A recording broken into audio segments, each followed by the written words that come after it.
بسم اللہ الرحمن الرحیم نحمدہ ونصلی علی رسولہ الکریم۔ السلام علیکم۔ علامہ ابن کثیر رحمۃ اللہ علیہ نے اپنی کتاب بدایہ و نہایہ the beginning and the end, اس میں قیامت کی نشانیوں میں چند برائیوں کا ذکر کیا ہے جو آخری زمانے میں ظاہر ہوں گی۔ مسلم شریف کتاب الفتن کی حدیث کا مفہوم ہے، حضرت عبداللہ ابن عمر رضی اللہ تعالیٰ عنہ سے مروی ہے کہ آپ صلی اللہ علیہ وآلہ وسلم نے ہماری طرف متوجہ ہو کر فرمایا، اے مہاجرین کی جماعت،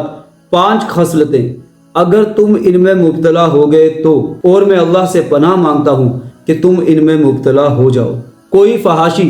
کسی قوم میں اس وقت تک نہیں پھیلتی جب تک وہ علل اعلان نہ ہو، اور جب ایسا ہوگا تو اس قوم میں ایسے طاعون یعنی ایسی وبائیں اور قحط واقع ہوں گے جو ان کے بڑوں میں، ان کے اسلاف میں واقع نہ ہوئے ہوں گے۔ جب لوگ ناپ تول میں کمی کریں گے تو ان پر قحط اور سختی اور بادشاہوں کے ظلم کے عذاب واقع ہوں گے، اور جب لوگ زکوٰۃ ادا نہ کریں گے تو آسمان سے بارش بند ہو جائے گی، حتیٰ کہ اگر جانور نہ ہوں تو ایک بوند بھی بارش نہ ہو، اور لوگ جب اللہ کے عہد کو توڑیں گے تو اللہ تعالیٰ ان پر ان کے غیر میں سے دشمن کو مسلط کر دے گا جو ان کے اموال چھین لیں گے، اور جب حکمران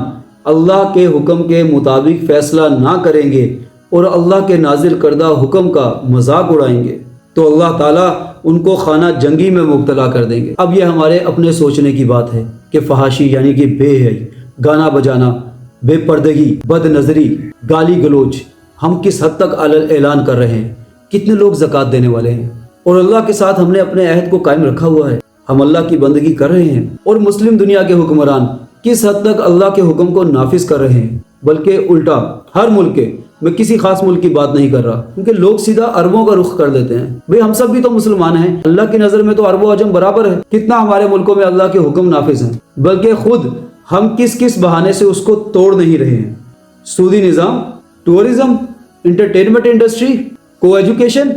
عدلیہ، میڈیکل اور سکولنگ کے نام پر کاروبار کے دھندے اور کتنے ہی احکام، تو حالات ہمارے سامنے ہیں۔ یہ جو دوسرے ملکوں کی وجہ سے ہمارے ملکوں میں خانہ جنگی ہے، یہ اسباب کی دنیا میں دوسرے ملک ہیں، اصل میں اللہ کی طرف سے ہے۔ یہ جو دوسرے ملک ہم پر نافذ کیے جا رہے ہیں، یہ اسباب کی دنیا میں ہم اپنے حکمرانوں کو، اپنی فوجوں کو غلط کہہ رہے ہیں، اصل میں ہمارے اپنے اعمال ہیں۔ اللہ تعالیٰ ہمیں ہوش کے ناخن دے۔ کہنے والا بھی اتنا ہی محتاج ہے جتنا کہ سننے والا۔ آؤ سوئے حرم لوٹ چلیں۔